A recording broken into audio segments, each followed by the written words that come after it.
Ya, bi ele tuel ne ye fiafi ya por kalami el manai ole manamo galuega ya tel tono la mata tu se pese ya ona fa solo ile tanto fa sol ne ye fiafi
Atule sungaleli ya Yosua ya na te amataina tato por kalame se talo ne fiafi we form a talo le tuaro matu te mama tu fakta ya tu au fio matu e fonita wo fiafi mai mai fo il pon sa ya ona mai fo ile ole nei mama lama fakta i matu tu i lo tu singa ma pui puinga aleluia leonga fakta i lo fa malo longa Matu fakta ya tu le tu ile lava faunga matu te vala au via so steni matu te fa felo ya nang pa ia fio mai tatu te mafuta ma oe te amateina nei por kalama aleluia fai fua fo i nei ngā wenga u matu te fai am fatino pe au noa ma lau faunga lau mafuta mai nganga pa ia lau faunga lava lea mai le ia so atoa mai por kalama sa fe ngai munisa o ona Niso ana leo le tue lungo o peunga lungalu le ea. Lau faunga la vale o mai lava ile nei fiafi le vai. E iai lunga iai maua. Wina nei por kalama le tue te amataina ma te vala au lia nganga pa ia pio mai.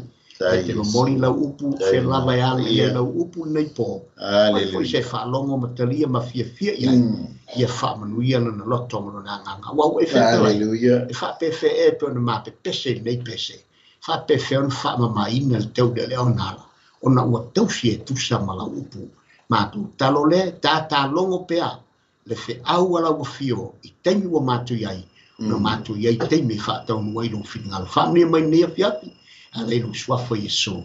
Amen. Hallelujah. Ya. Ia le tu el nei afia. Amen. Ya. Sa boa fa talo fa tu. Ya tu el nei afia fil por calamele nei ale. Global Kingdom TV channel ya ilana au unanga ole manai o manava galuega. Isele manai o te pol te mitonu ale e se lo tofia ai. Te miu fa hata ina tama ia le tenge manava i galuega. Ese longona na to. Ese longona.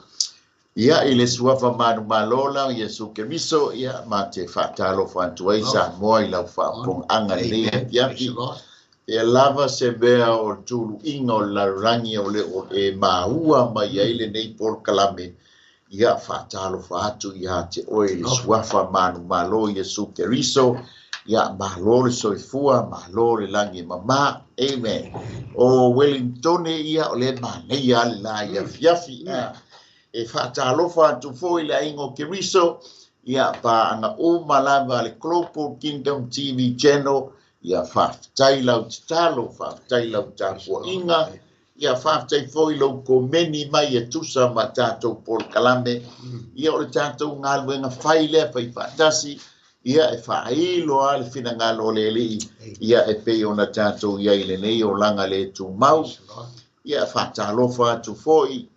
I nei o maua a whawhiangainga. So mai whawhiangainga ma whaitua. Ia e mai se foi, ia nei o mātou malolo, manumalo, pasta whele, fio mātou tina ia whelila, ia foti ia whele whawhitai le lua tāpua inga, tai lava le titalo, ia e maua foi le malosi, ia ma le mau mai a teia, ia ono le lua titalo, ma le lua tāpua inga, ia mai se foi a inga wo mai masani o mātou matamai, ia whatalofa atu lava, ile ao le kalesia le suafa manumalo Yesu Keriso. E whatalofa atu po i tātou sponsor malava, whawhetai lava le tōpito la au. Amen. Olo tātou ngālulu e ia ua lava le mori molina. O lona fina ngalo ia whaia le nei lalangi. Ia e pei ona whaia i le langi. Amen. Whatalofa atu po i le CEO o Paul Kalame. So ngai whawhiangainga ia Pastor Mike. Mal falitua ia Sarah Pureta. Ia mai se foi le au nanga malosi mai au kilani. So ngai la. Ia le atinu. Ia misa foi niso uso. Ia matua whawhini. Whatalofa atu po i la sunga zoalo leia piapi. Malo le langi mama. Malo soifua maua. Ia o tātou whaawau e tā por Kalame peo tuua mea na poa. Na manato le a whaawau lewa ia e so ia foi tala o tau. Ia le tua o le nganga lava lea ulale ia foi mana whaafeilo i nei e piapi. Mea foi le matamatatu whako o tala i tau o le wha malu ia Wellingtone. Le ia se timu au o malosi le malulu. Pe tala i o le tau ni foi tu matu te whasala lau tuai.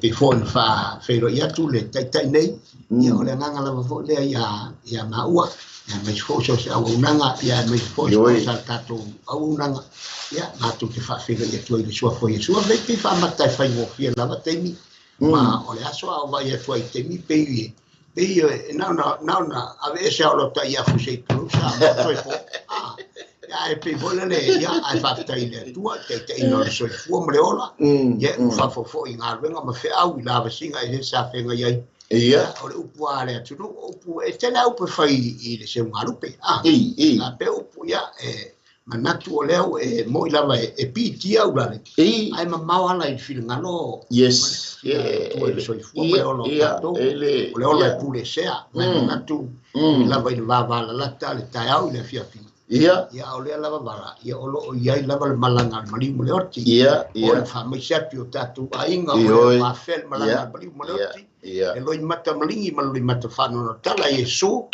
ia e amu e whanono wa le whanono ele o mai mawhanwhana whamawhananga e le tātou te whakta ia i ngā ngā pa ia nā te whamawhanwhana mai i o tō whingalo e manatu e ngona e tangi ni tangata ia me la malea na sawa Iesu e fōn whetala Iesu o le maliwa la salo ia natu o ti ngalo na whingalo i le au you tei o fitangisi mai fa ma fana ma veto fitangisi te sta fa la mia do to maria male ta la ma ftia ta la me la fa mai ta la ni tu singa la scuola va pia wa tangi su le lo fa ya sa ala ngale fa i vale te che va ni te lo le lo fa su mal tang lo fa che ya sa a sa tu singa ni si la scuola va pia wa tangi su o ti ngalo fi ngalo i le ti ngai le oti na o Iesu na te whau mati al whiri rea ia olo ia i le tua wha ma whananga i o tātou ainga whananoa ia pe le mai ia o mawhara whiro ia tu le mwha ma whanatu mai se atu le ngango le tua ni pia ia ai tāanga ia tā por kalama to leo toi turi tau mai le tunga tu samara tāanga o tam tau por na Tātou o pel tātou spaitau. Amen. Ia o le tātou tu spaitau ngā ui lungo screen. Ia o le iopu nai e whā. Ia o lono whai upu mua. Ia e ho o le whai upu e luas pulu matas. O le toi whā mua wina atu le nei e tūsa ma le tātou por kalami anu nafi le manava o ngā nuenga. Praise the Lord. I lao na whahi ua le tātou por kalami anu po. Amen. O leo wa lau mai ele tamau ele fasa. Ma te ulia po iso alo o le ingo ele fasa o le atua fetutu na. Ia o le mele e a foi. O le fim o le tamaloa. Ia o lo talanoa i le afianga o le tangata soifua. O le asa ua popo i le afianga mo mio e afia ai leo lango o le tangata soifua. So alo. Manai ia e te whalunga tua talangona i upu e se le manai o whamaro si au o se whamaro si anga ai pawara ta whanonoa sa tau whape mai lutala o se apopo inga mua e whasa o reilua o le tau sa ili a tūtūranga ranga o le a inga a tātou fuala iai e se le apopo inga e se whamawhanwhana ina o le whamawhananga e se fo i le o inga e peila leo te tau mātau atu i upuia leo utala o ta upu lea. O lea o inga. Ona no inga, e iai le mea te lea la ua ilo le e fasa. Lau whare tonu ia i le toi ina. Lea la ua la ina na wa ia tua e pefo le tele na tātou a wa ia tu fo in tūlanga whape. O lea e iai le soifuanga nei le tātou te ola moutou soifua ai. Ane sa moi lau whafonga. Ia e pei a o fo ini me whapea i tūlanga se au nā lea tua po se tangata fo i lea tāua loa fo. I on whapea fo i lea na mate tangata. O le masalar o i te lea al mele whale tonu ali. Ia e la nisi o whaini a popo i ngā fo le. Ia o le afu na te lea fo i lea mai whata i ta inga i mo tātou. I tūlanga mea. Ina i tātou loa le mea tonu e te tau. Una whao ngā e ia tātou upu ma tātou tala. I le vaenga tonu e ngā iai lau wha mawhanwhananga. Ma le vaenga e te tau iai lau a o inga. Upu a wai, ma le upu a popai, ma le upu wha mawhanapi, e se vaenga i. Haula, e pe vole na ulu tau so atu e tusam lau whaasi mai ne pia. Ia, whawtai mo le whasoa, ma te uleo le tātai mile i e, o le manava o ngā luenga. O iei foi la fianga. Fianga sa fianga iai le lei aso. Nei mo foi sa pisa ha fia le vale taita ma le pule ia po taita ma tangata whainga nuenga sa iei ni a fianga sa tutupu le nei asu ia malanga o mea sa e tutupu lea ngore nā tura lea kātou o mai ai tātou te whitai ia ma fianga o lea tātou te milo whatasi mangaluenga le pōnsa ala fai fola utala ia wai e pe aru o lelei ai foi mai foi o fale o lelei e pe o le mele manai ai tele to ina por kalama ia pe ona momori mo fie foi ai fina ngalo tanga tau ma o se falongo e pe e fai mo fie na fai mo fie fa per por kalama ina ia momori atu fina ngalo wa le metaua o le manai o se tangata e alu manumalo i tai au ai toi foi mai manumalo ia fia e ala manumalo ono la na su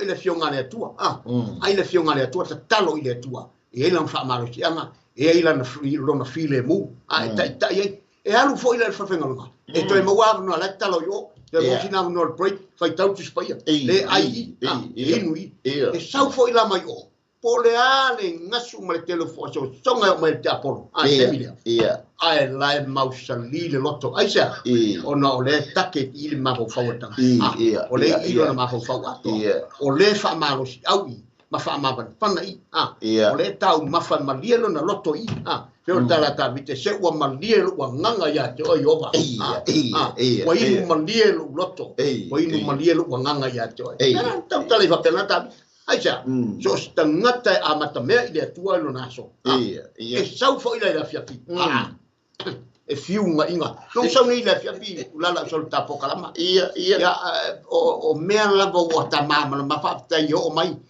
meia ale fa ta ile ma bla ma tanga ta pena ma tanga ta sa nun wala utala fo ma fa ma el mato ai nga ma fa na awane fa manu poia yo fanga le tangata so ole upule awa ye te melele esel manuele ate ilan tama e tu le fili oso ele po le tama io e pinga no po le tu e fa manu poia yo fanga awani fa te ia o se la e te ngofie e le ota penna i te sa uni le taiao e te tau mafa i taiao to e lunch to lua se tau me tau na tonu awa ole so fa le te ole breakfast lunch for the meal na ato lava fela e te tau fulang fa atoi ia pola so ne tunga ulan tu sale manumalo la lelei na tonu e ta proclama e fa o pola tala wan woso maila i lunga to mai moto weile sa uta e fa o ta proclama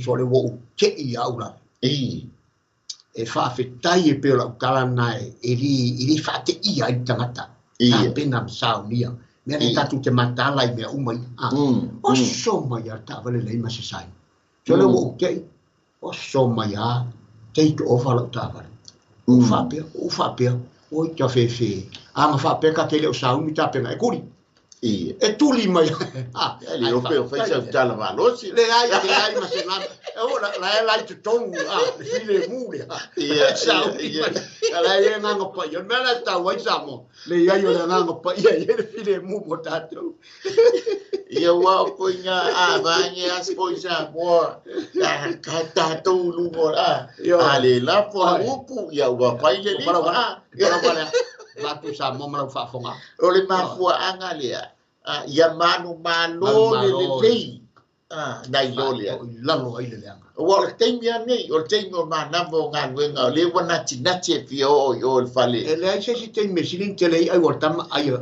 au tau tama lo satan ia temia le mana vai ngavenga fa o sofia ai la ngona le ti ngamalita e ngala tala ale lava ta pena to tonu i le ngama lai malie le tau mafale mai le taiao i lana ta talon fai taiao e file mu fai taulan tu spa ia te melanza i pepe ke tanga te pena amu ia se tangata a ta ton foi naite e te ta pena ia sa mo e te fai tau fo tu spa ia ma te talu te mo fa finga ba tai break ia la u so tau no o tu lo le fale ala ele ka pena vai ti da ia portina polo tau no le fale ala ele ta pena vai tama ala sa fa tu anga foi le tulanga le a waile ia tau mo fai ia van malo le nai lo le anga so ia la tau so mai na ai darling ai darling o ai pe bueno va lo tala na ia o se o ia ngona mai o pu la va ai tau fa pe mai lo le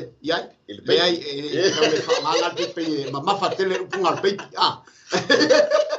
ia le mi lo tala ula ia le ana u fai mai nei tina i fai se tatu o mo foi lo pisi ka tu le la ia file mu le yes le na tau ma fa le la winga ti tao yes ele ngata i tau ma fa tino ole tau ma fa le nga le sa ye na tonwa le ma lu tao fa le ma ona lo wanga ba o le si me o so mai va tu la tala o ti puli se o ti puli nga me pa wal me ma wi mai tamai ma wi oi pa wal nga me pas ka ti ai mai inu le nga oso nge le uli o le wa malosi na tonu wa manai al programa to ina ai mai inu le le nga to ina ai mai inu le ai mai inu le fionga le tu amen ai mai inu le fionga le tu o tata longo pe ma te fa e to ino ma tonu e ngoya ma se me fa oi to ina le fa to lu pule e tata lo pe le longo to ina se to po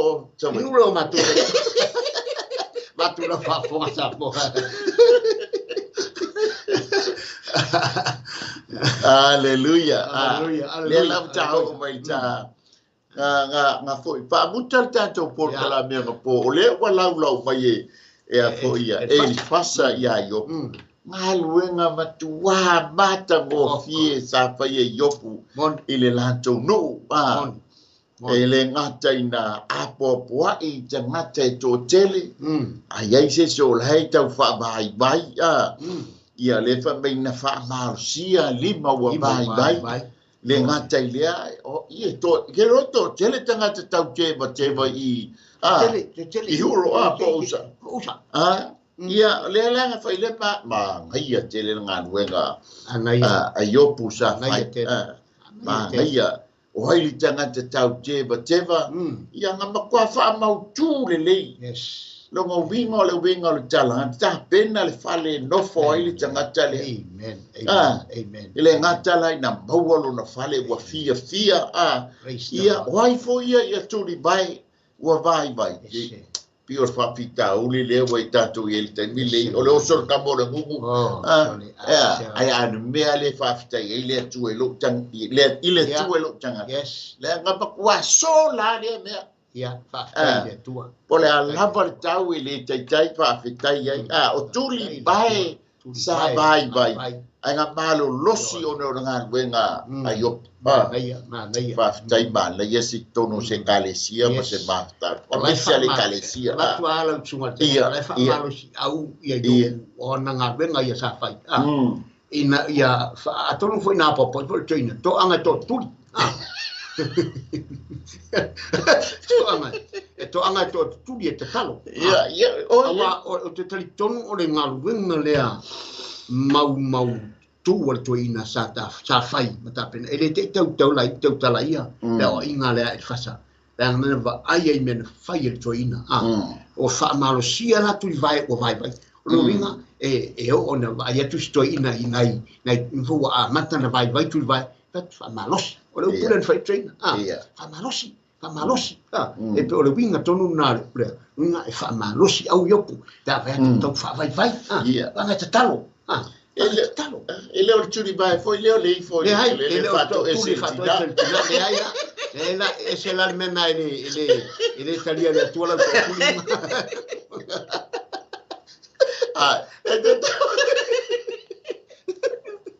awa e fengo fia yang se palasi turi bai o se me nga tele ulale o to turi sol tina e tele to turi le tua e tele fia to turi le tua le mesiri la nano fa no ai io na vai loro pese voi e te to turi au se tupu e te ifo mai au se tupu ia le lo po au tala ia le Kerusiano o Kerusiano malosi olea o lu tuli bai le tua awal foi ele tala le fa mai so ala tuli bai ile tua e te mua ile malosi e tele ele fatto ila loina ila oe ile leanga ai fatto ila loina lo le te mau lo tuli bai fatto ila loina ye oe le leanga ile lelei otia la o malo si o tuli vai te talo ile tua o foi so ma tuli foi ba na tonu langa ia tuli vai le tu fa mai lo le foi o pule foi ia ta ole ile fa mai lo foi o pule lima o le nei le wa mata mata la o but now Yele soalo yele principal le natura pole o langa le tato te yai o mea tato te luluina o mea foi e 𝚟𝚑𝚎𝚎 na mua mai o le taimina ina ua pa'ū le tagata le taimi a o iai le paia o le atua le asa iai atamu ma Eva sa le ai ma se me popole ai atamu amen ba foi le ua uma na tapena uma le foafoaga pauale me fai atamu o le leo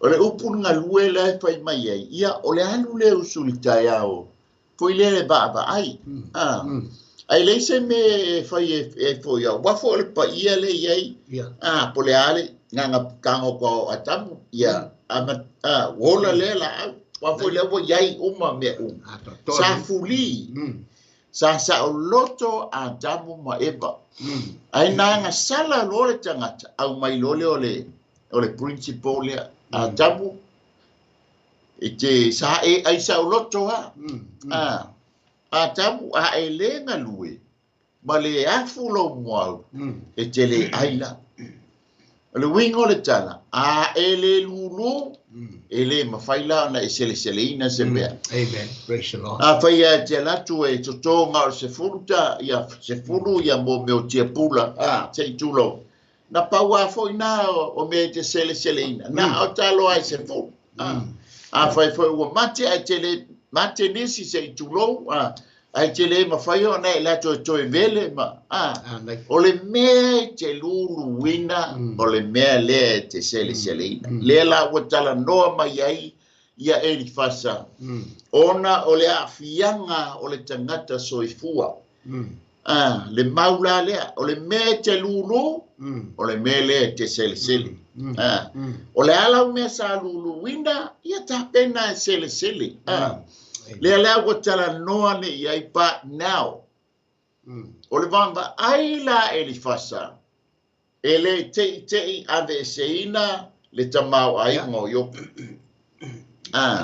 e le ai se fo se me te ya o mai ave ese e iai lo na fa pongai e iai lo na mafuanga e le te foi ave i le fanau ile le afo le malanga le maliuma le onga le ua ave e iai lo na mafuanga e iai lo na fa pongai amen e fa pena foi le tala noa mai ale tina ia yo e iai le fa pongai e iai foi le mafuanga te lo fa pena foi tatou le nita ao e ia fiafi na mafua na e usu i fe au manga luenga amen ona ulo tali tonunga mo tatou tali tonunga umar ba yasu i sa talulunga lea ta pena le te 𝚟𝚑𝚎𝚎 se sotongi lelei ma le mau ono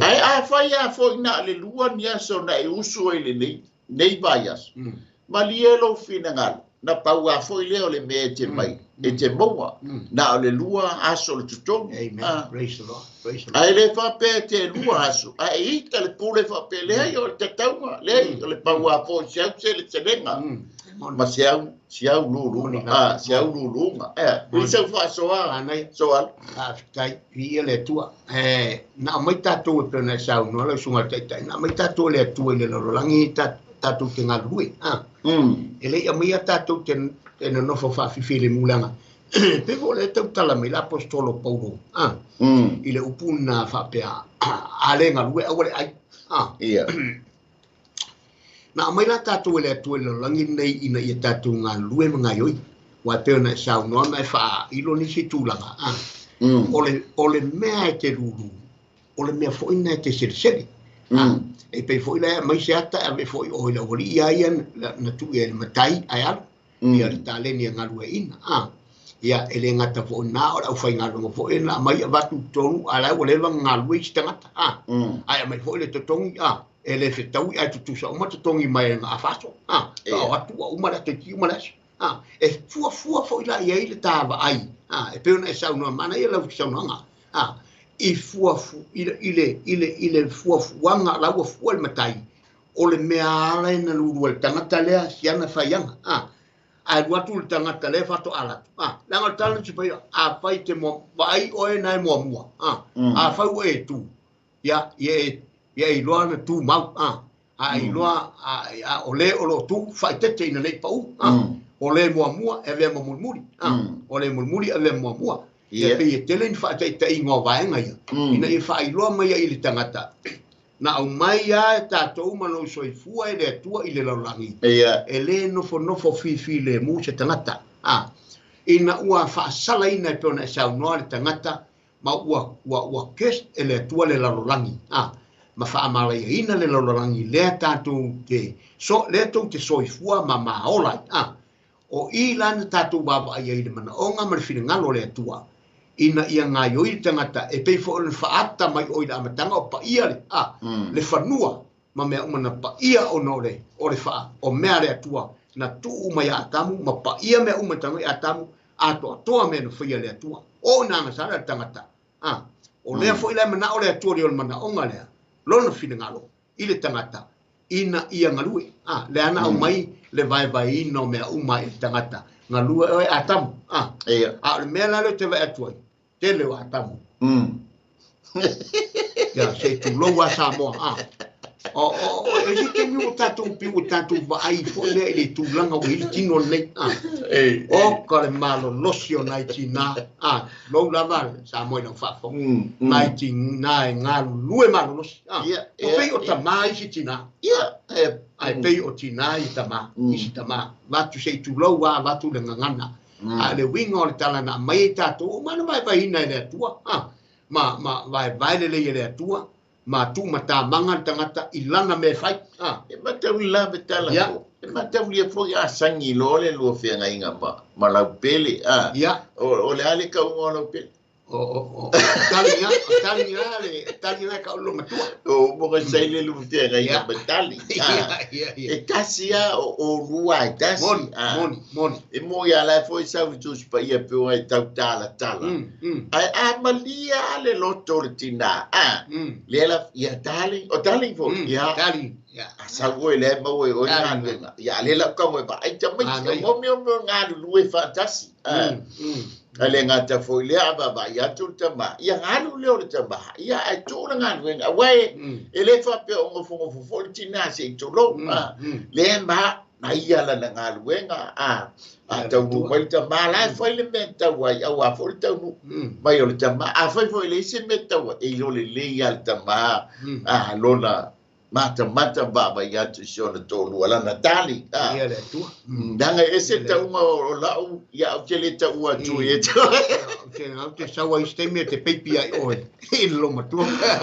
haleluya le ala o le me lulu ina o le me foina ta se sele ina ba mai lo fe pole lima o le nei wo o mai ya te oi ha wo fa vai yo ua papai mai ia te oe, ua e atu vale ai. Fa mai fai upo e ono, o lau fa atuanga, o lau fa moenga ma le tonu o wala, e le o lau matau ea lea i le atua. Ei lo le lea lea wali i lea, le matau o yopu i le atua, o le tangata e sao la na mio, e fa pena o le tangata e ami o tonu i luma o le atua. Lea lau fai mai el pasa. Iai le mea lea ua tup. Lea lai fai mai na e whaia ngā ruenga lelei i sesio na wha ali wina. Na e whaia ngā ruenga lelei i tangata. O lea ua e ali mai le langona po o le motive na e whaia i le ngā ruenga. Ngā ruenga umale na e whaia i lunga. Lea la ua vai o le wha masinonga lea e li fasa. Amen. Ma nei ala ngā ruenga. Ai pe o le motive lea ngā lainga e whaia le ngā ruenga. Pe la o le tala noa e li fasa. E fōlinga mai e le mana i le motive. Amen. E fōlinga mana na e whaia o le tala noa lea e li fasa. Na e whaia ono lai tele au Dr. Mawainga. Na e whaia ono lai wa ai mai tangata ia te oe. Na e whaia o lau fia maulunga ma lau fia siri. O manatu uma ia le wa sau le mafau e fasa. Leanga o ia le tala noa mai i le a afianga o le tangata soifua. Le la pe ona ia li tātou. Fōlinga mai. O lau sele se, o lau luluunga le ana whai. Yopu e le manuia. Leanga o lewa lenga ave e sea lau whanau. Ave e sea lau tamau a inga. Whapea mai male upo le tina. E iailo na mau. Le manai a ia lau ngāguenga sa whai. Manai a tele lau ngāguenga. A iaile mea lea behind. O le mea tau o le mote. La tau e whai tau watu leanga sa moa o le whainga fo i lea mo le porkalambia lea tua. I lau soifua mo le tātou wola. O le tala atu spa ia. E te mua na tātou taliaina Yesu ke risa e whai mali i ma whaola. E ma whai ai ona e sao i le malo le langi. Ona muli mai lea o a tātou ngā luenga o mea sa tātou whaia i le nei lalolangi. Pe lelei, pe leanga. Pe na manu malo le lelei. Pe na manu malo le leanga. So sesi a so stangata ola. O lea ua uma na tua ta manga lea fo i fina ngā lo lea tua malana por kalame. O le me te luluina ta tali lau selenga. Fa pena foi la ma o abia na ma luluina ma te fa tali le taimi leo le selenga. E fa mai la ia Paulo ya Timoteo. O le plan de lea tua e fa pena ona fai ai le tofo ina o tātou ngā wenga. E mawai lau selenga i le manuia, ia pe mawai lau selenga o le wha le tonu. Mawai lau selenga o le tau i le lelei, pe maua lau selenga o le tau i le anga. Pa mai le fai upule ia foia, mo mot i al timo kolnito le eftonu fai upo spuma lua e o le fai upo suma lima. Ai a whai a tia e se tasi le nei whale o aulo o a rio o maataua. O la au o ma whali po tango tumuto saito. E whaalia la ngā ruenga a tangata teito tasi. E whaailoa fo i ele aso, a wā e whaalia i le afi. E tofo ina fo i ngā ruenga a tangata teito tasi. I le afi pe whea. A whai e tū maule ngā luenga se tasi, na ia ati ae, e maua e ia le taui. Ai a whai e whamuina ngā luenga se tasi, e mau ana mea, pei tai ane sao o ia ai pei o se na ui mai le afi.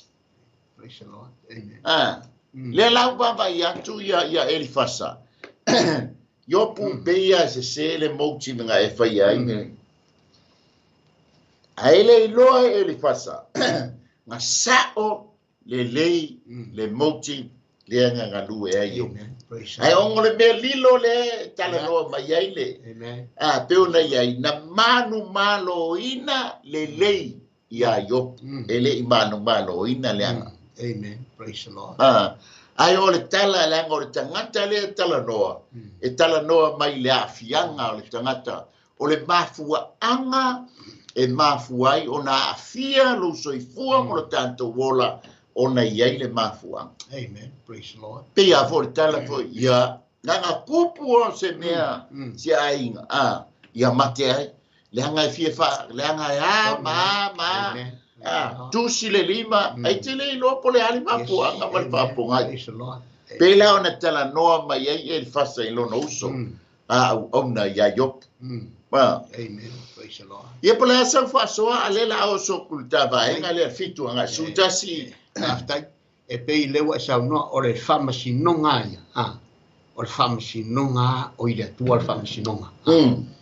Mai o mea uma fo ia tau talai o le tu mai lo soifuanga le tatu te iai. E soifua maona i tangata i le lalonangi. E tupu mai pe ona e sauna, tupu mai le mea lea.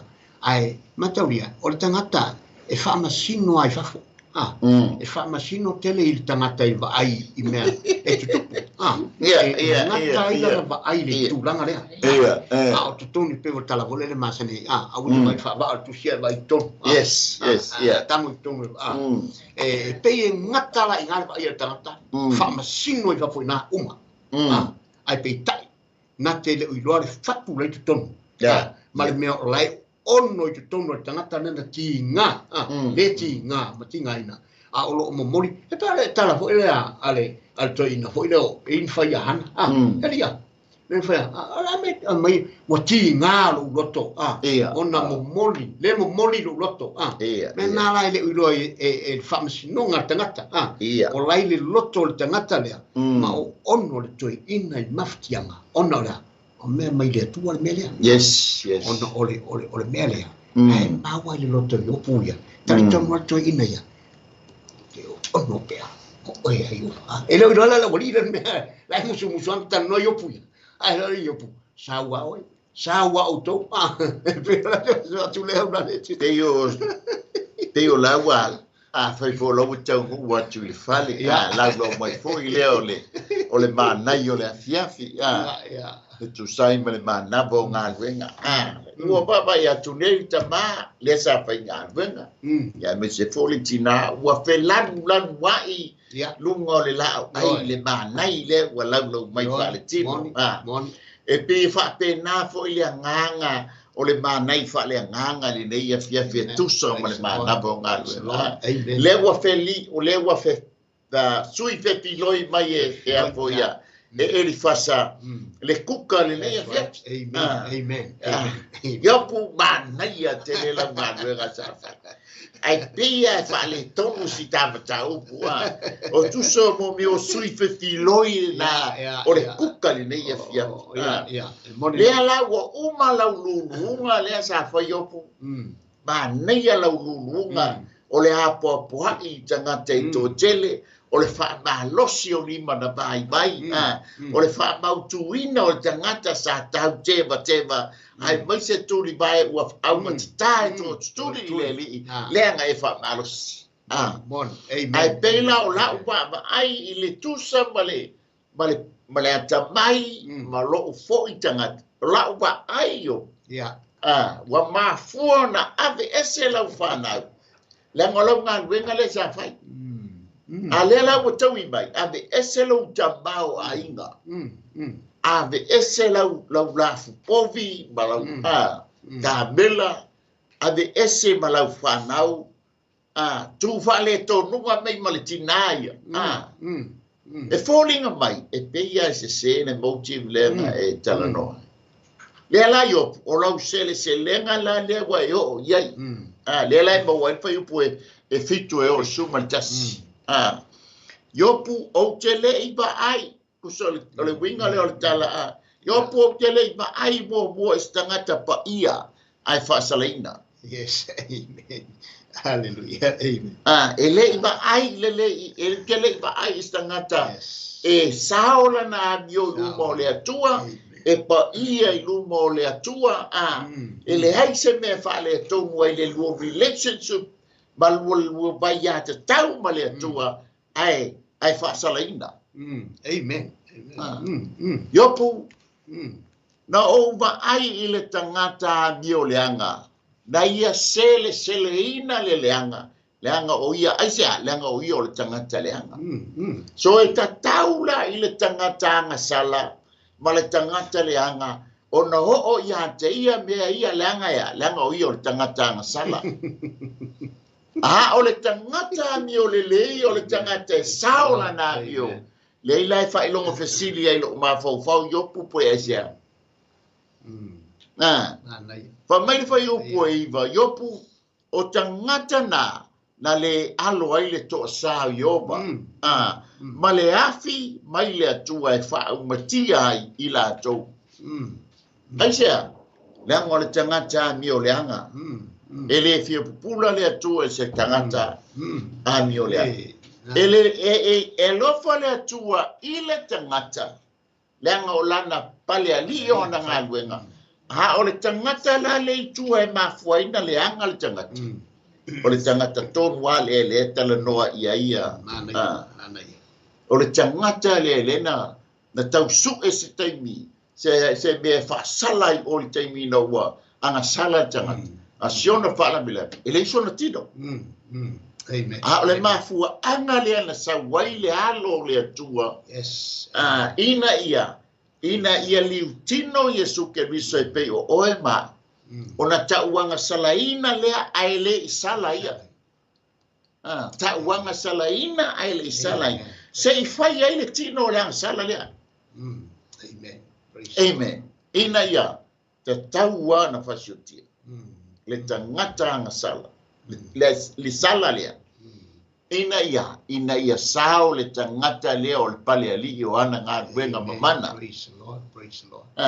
E alofa le atua le tangata ai ino le atua i anga sala. Ia lefa mai ai o tangata na e ino iai le atua. Ona wa lato whaatanga ina le anga sala. E nofo tonu ia te lato ma whao ngā ina. Amen. Famai lor fai upo se furu. A tangi lele famai ei so an. A tangi lele ona. Famai le tala tuspa ia a tangi lele ona. Oi se o le ale fif. E tau feturi e le se turu mo le ona. Ai lua me mafua i pe tasi fori me mafua i ona foia. Ona tangi lele ona. Wale aisa na me ai.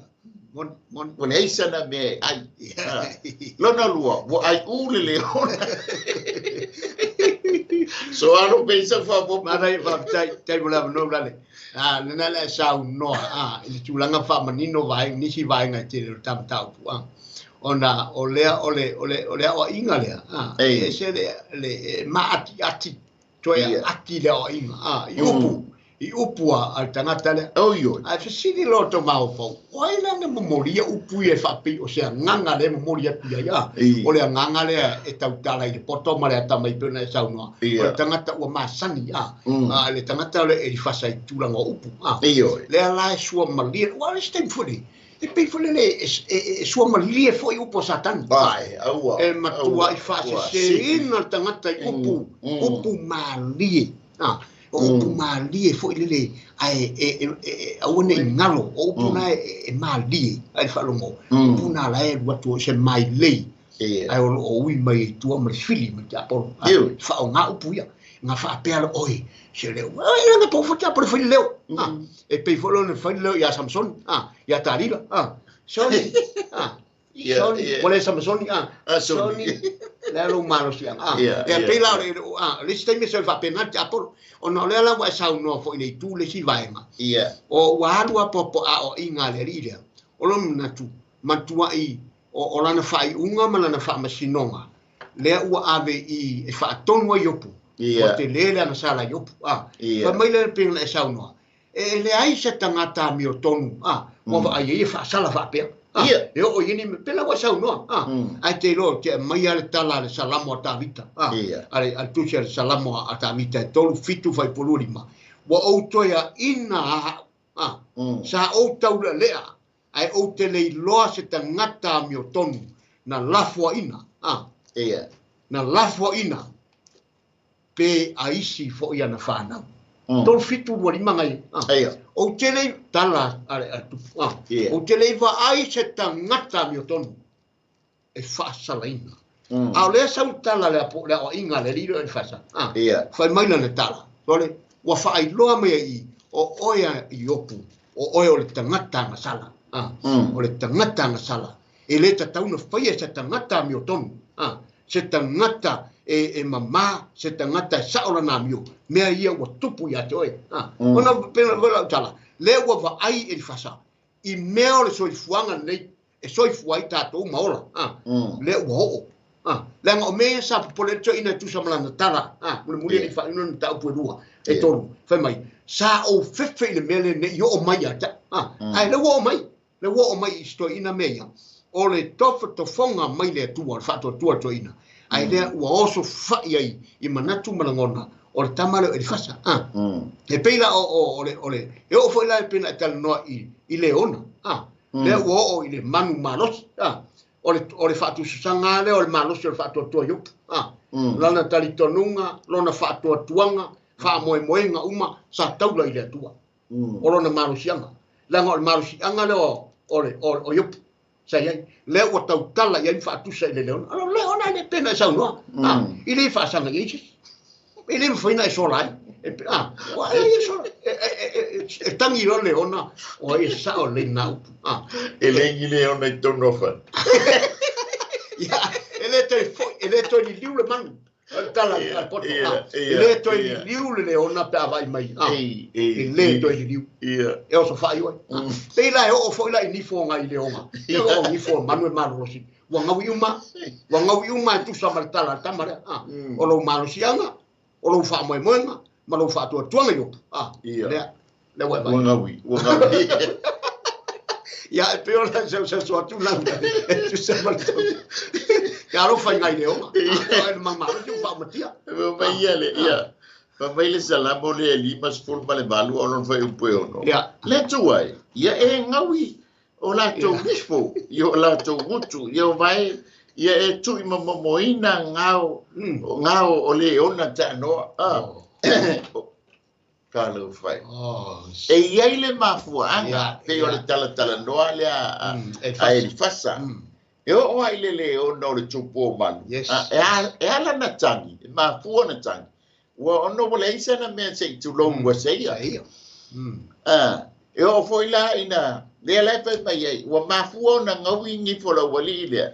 Lenga o le fai e yo le ya I le ona pe o le pasala e pe foi la na fai mai ele salambo le to fa fai o puspu e ai le mafu anga le la fai e o nge mele le ona ta no mala to fia ayo o le tangata la e matau ia yoba e le se me ai si e le se ngai le ma fai pola na fa na e ai aisi la fanau ele aisi la na fa wi ale tua aisa e ele mafuanga wala na onge le fo ia e pole fia sifio leona e wa leonge fa penga uma le leona le fa be ai el tala alia e pel we popete le tangi solo fela algo al wai pe le leona tangi sa ili se tas ai wal ke lo la ke visiano wala de pe le onga le io to baiso fa mai le fai upue fa mai le fai upule le la ta wala umal ye le mafuanga foi fa ta pe ina ai le tolo ai le leo wala isanga me ai wala isanga me ai e fa fanga ai wata itasi le tangata Bahalu lona la bahala. Aisia, wale si ta. E yai la le mafua anga o mea uma. Amen. Wale manumalo lelei. Ai wa manumalo le. Yopu. Ole tala le a e fasa. Ole tali tonunga yopu na wa uma le a fo yai. Ia male tala mai el tas tus pa ia tau mo lua tolu o mai lori fa ele tau anga salaina yo tau salaina to mai lori fa yo puelua o le a mai ile visena po se va ainga na va ia el fasa o se fa alinga fa mai el fasa o le nganga fa mai na bua na o fa lilo mai ia tau na o mai fa lilo se upu nya ja na o maua fa lilo pe fa mai e fa upu le spurua wa fa o mai fa lilo se upu ya ja a fallinga mai e le tel no mai ya so e pe ole a foia ole va ainga no va e pe se miti pole miti fo le o va ia le fas ai sawe fa lilo le de mingo le up ele va ai fo me fa mai nga tata mai o se vai ai na te le va ai tino fa mai na fa longo ina e o talinga ha si me ai titi O le tala le ai fasa. A oso mea fapo e lia I lungo le maungo kala o yo. Lungo le maungo horepa. Pa ai le sau le afoia. O le afi. Luluina le mafui. Le batangi. E fo mei le sau ai o. A o si leo I titi. Ai fa longo kulo ia. E lia pa pe mai o. O la lau. Me faina. Me faina. E pela o le leo I titi le sau I a. Na o fa longo ina e o talinga. A o si mea I titi. O ma faufaunga na o loa I le po. A o boe ngase. Boe ngase tamata. Le asau. Ya, haftai sunga ulale. E pei o lea I siau foi faita watu I le vaenga lea. E wa fa'ao lilo mai se upu ia ta. E walo manatu foi lea e pei e eisi taimi e tate whaalongo I leo lis tangata. Tate whaalongo I upu lis tangata e mori o mai te talinga. Ia. E le upu lea lea tunu e tau whituria ia talinga o ta maro tu funga uri. E ta maro e te tau whituria I talinga. Lea ra ia avi o avi I whalong. Ia. Mori mai sia. Tiro. Waranga mo. Ia matari po le e iei le laro langi le. Ole e apalai mai lai le soifuanga. Po le tatu te. E fo e soifua mao lai. Lo tatu wa tudu. E mai fo I tau. Ia. E iei a taimi. E fai vai si me wati ngale. Se me sa wasi mususu hole mi si leo ititi. Ia. Ole whapena. E pe fo le logo whaatang. Se leo. E tele leo. Lai sau. Whaali lo mai se upu. O upu rai mori o mai nisi tangata I ia eri fasa. Wa fasa sei nai fo I mai whaaronga eri fasa I. Ma atiri ai. Ona a fai e pia upu ia eri fasa. Ona o oile ia te ia. O la ngona ia. Fai mai o mafau whaunga I ba ai ai po. E iste mi tate moi le po. Are fai sa tau rotu tate moi le meore. Tate mawale miti fo le mo miti vale ia. Es el moi vale. Es el miti fo le miti le. E tate moi lo ele mana tuna. Ia. Fai sau ta talo. Fai tau lau tu spaia, ale fai tau sina mau tu spaia. Ia ango e ta talo mo mua e moi ai. E tau fato luna e matapia mana ia lau fangasamo. Tonu le tato ke faia.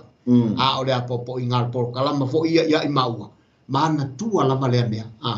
Awa ole mele a whaina maafe mai ai na faufaunga whapea. Tau le pōi sa tātou te e tofa whaaloa ma moe tangata. Ona o mai roa lea nga. Ole talanga ale poto o solo. Ole salamo, David. Mai ole wha mai e wherua I pō. Malea o tea e wherua rua I ai whiri mai ki a poro. O ti ngā ma pua ngā e wherua I te mire. Ole pōi sa la. Ole wherua I wha mai. Malu fo ilo tātou nganga ia wase si lea mea mea. Ia whetai ia I ma nganga o le anga o le wangi himu. Mea nga mai e fo I ma whaunga ia. Ma miti ia. Ia ngō ole I si ma whaunga ua. Mō sola miti I whare tonu. Se I tūlau lau whafunga sama. E alanga whaili miti e le siwa I tele.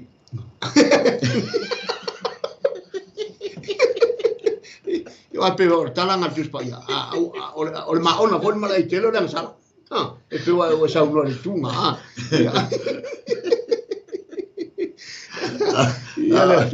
Le miti le o pa ia eli fasa. Le ve mai ai. O ma faufaunga I me va ai le po. Ina o moenga ngase tangata. Ua o mai ai a tiau le matau. Ia, ua fefe. Lua o le ngatete. Ia wo wa iwi wa tete mu. Ma tau lia fo ole ele o mauti no e li fasa po se me o se nga o yo ba le tangata le sa. Ia po le me o le nga o satani wala ngo satani le ma fuai me ia. Ia po le me fo o lo na lava nga. Alo na la belanga I tolu nganga. O le nganga po ia le so soani a te tatou o le anganga o le tia Apollo le kami solo ai le fa mai ai oso ki o le anga le fainga isi tatu nga ya tatu lona lua o lo lava anganga o tatu nganga tatu lava anganga amen le anga o ilis tanga telefa sengo me me le anganga ai le lo por anganga o tia Apollo por le anganga lo lava anganga po ia por anganga sa o mai anganga po ia amen. Danga ia mo mio tofonga o ia mo mio test. Tatou te lo ai le nganga sa o mai le nganga pa ia mai le nganga o le tia Apollo. Ia mo lo lava nganga. Langa o te le nganga fa so sa so ni la. Le lai ba ia ele fasa. Wa ba ia. Anga ke le lo po ai ka le tu. Ia langa le fa ile na bitir po. Ia pe fola na tala no le miti ia fa me listo inga ala fa lo miti o fa se wai tele lo vinga sta ale ai lo se me ai o le wo uma ia le wo fa mai le fa u pa suma lue o suma fitu o no o ma fa ngana o lo le po au mo ngasi bo mai ai le atia o le matau lua wo o mai ai fo I male ngatete toru wo o ai I o pona iwi o tete mu fa mai le na pasia I luma o mata fa mai le o le pasi la le anga o I lo inga wo o I lo ulu o lo ulu o tutu I luma o so monge po inga I lo le o le monge e oso lo le kamale wa ka ke li alo oso lo mo monge fa pe wo ele sia nanga lelei la le nga hortia por yo oso lo marte ku anu lo mar pala vale a wai pala vale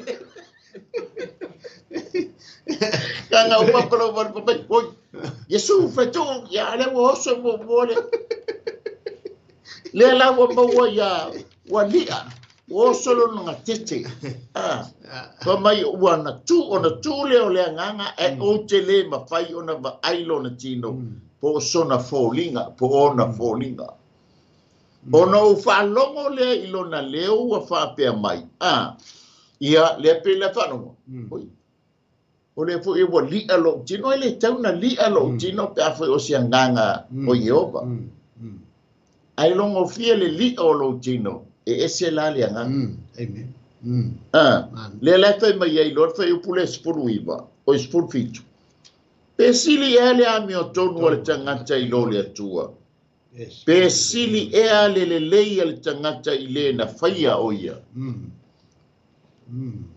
le la foto ai lo pe yala o le nganga sa o le nanga o le o saule upu wa pai mai pesili ele a mio tonu le tangata I lo le tua pesili ele le lei o le tangata I le na faia o ia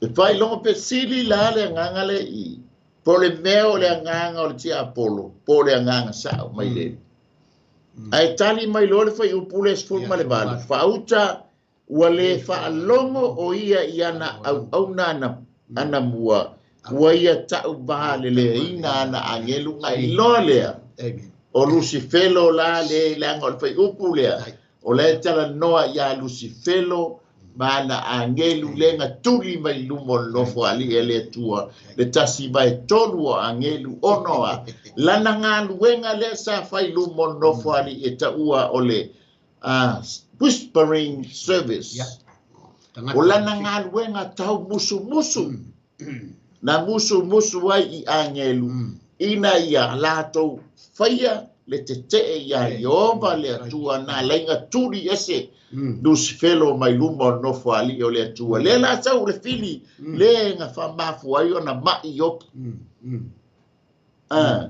o le la nga wenga le sa fai amen praise the Lord amen de la ta po fai o tu el tua la nga o tu sa mal tanto tembi fa mai le fai o pule spun maliva e ati ai ona fa pe ie ona no foi fale o mea o ia lo la to fa baile ele o tu I momoina I la to e pe o le pepe o le ale e fa umatia o maa uma e toe fo i le fuefu po le ele o le mea na whaia o le winga le mea o mana whaia e toe fo i ai le fuefu whamailo le whai upo e luas furu whai upo e luas furu e tui mamoina i lātou e a fue i tai au e o i le afi ua whano i lātou e whaavavau ma le le mana tua e se tas e whaamatia i lātou mai le tai au se i o i le afi a o le tangata e a o le tangata e foi i le atua o le tino e toi foi i le fuefu a o le nganga le fai mai ai o le nganga e toi foi i le atua la ngole me alofa le mai a le atua i totonu o le tangata soifua o le tangata lilo foi lea e tātou te whai loa i male atua. Amen. O le tino le nei, e awa palpala. A o lo wanganga yo ina men, e toi foi i le atua, langa o le mea tō tino a le atua. Amen. Praise the Lord. Amen. Ai o le halu la le tangata lea, wa o mana talia Yesu Keriso e whai mali i mwhao. Mana ngā luenga ia, o le mea na e lulu wina, sauni e te sele ina. Amen. Amen.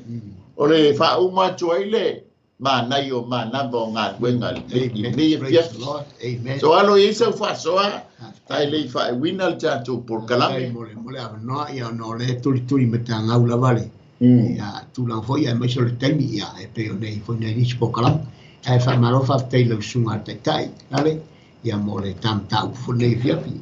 O nai tima inga lama mana ia popo inga ai ki tu sama tam tau kum nei fiapi nei tātou lofo i tātou o soifua ma ola i le larolangi nei lofo i mau ona ia ile me alofa le ale nganga pa ia tātou te sue i le nganga ma le nganga pesa o pese le discerning pe o tasi le me alofa le nganga pa ia sue e te sai sao e te whaalongolongo e ala lan tātou maua me alo whaia.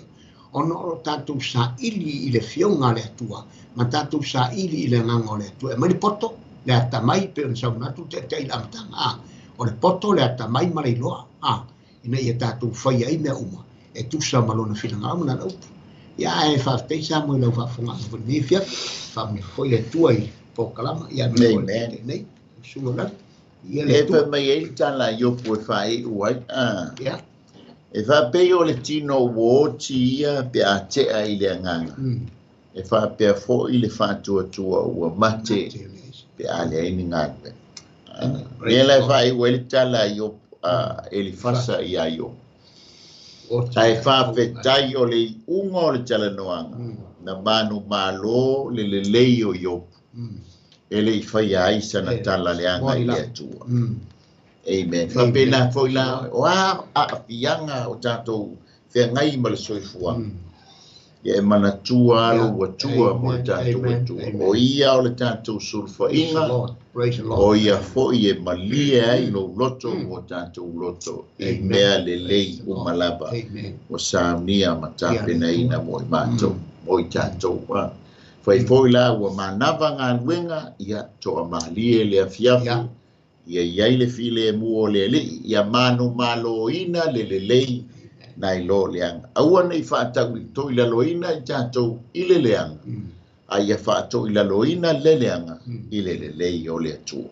Mātou ta mawhaaftei tele ai la upu nei afiafu. Pala au whaamuia i Samoa i lātou uma. Longo mai le atua la tau foi na komeni mai ia au whaamanianga i le tino ia e sili au manuia whaaleanganga whaamia foi lau auna ia mai kleina simiaina o nei por kalami mai sili au whai ngānwe ia mawalunga sovi inga tama lian mātu stalo walatu ia Yesu Keriso lo mātu li lo mātu whaola mafutanga fai pea ma oenga nga pa ia nei se otu le whaamamau e whaamamau lama. Amen. Amen. Ia le lito e whaafta iatu i tātou sponsor whaaftai fo ilo komeni mai malo mafuta mai le ia fia tusa ma tātou Port Kalami. Ia mai nei mai Wellington la mua o Wellington New Zealand ia ma te whātou whāsoi fuatu. Ma wea nei ia fia. Hey sis, where are you going? Oh, I'm just heading out to find a place to send money to my uncle in Samoa. Oh, why waste time and petrol? You can use UP Group Money. You can send money to Samoa and it's really fast. Really? Yeah. Can I sign up online? Yeah, it's really simple. Sweet, I'll do it now. Okay, bye. Bye. Sending money to your loved ones in Samoa has never been easier with the UP Group Money Transfer. Our service allows you to transfer money quickly and securely from the comfort of your home or anywhere in New Zealand.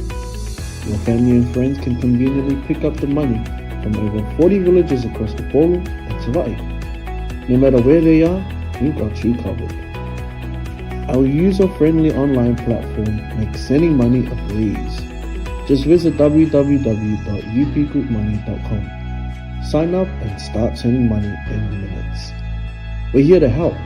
If you have any questions or need assistance with signing up or sending money, please don't hesitate to contact our friendly support team at 09558 2896 or 0800 877 328, or visit us in the office at 6/22 Station Road, Otahuhu, Auckland 1062.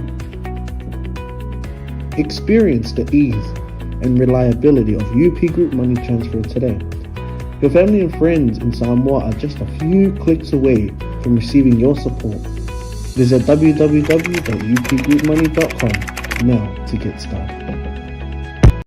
Hey, is it true that your company can help us save money for our trip to Samoa? Yes, that's right. With UP Group Money's partnership with Vodafone Samoa 𝚟𝚑𝚡, you can save money while you're still in New Zealand. You'll need to register with UP Group Money to receive a Vodafone SIM. Once you have your Vodafone Samoa SIM, you can start sending money to yourself through your UP Group Money account to your 𝚟𝚑𝚡 account. You can only withdraw your savings when you're in Samoa. Oh, that sounds great and straightforward. Can I do my registration online? Yes, you can register for UP Group Money online. However, if you need assistance, you can come into our office and we'll help you out. For 𝚟𝚑𝚡, you'll need to visit our office to register and collect your Vodafone Samoa SIM. UP Group Money, in partnership with Vodafone Samoa 𝚟𝚡, offers you a unique way to save for your trip to Samoa while you're still in New Zealand. Here's how it works. First, register with UP Group Money. You can do this online or visit our office for assistance.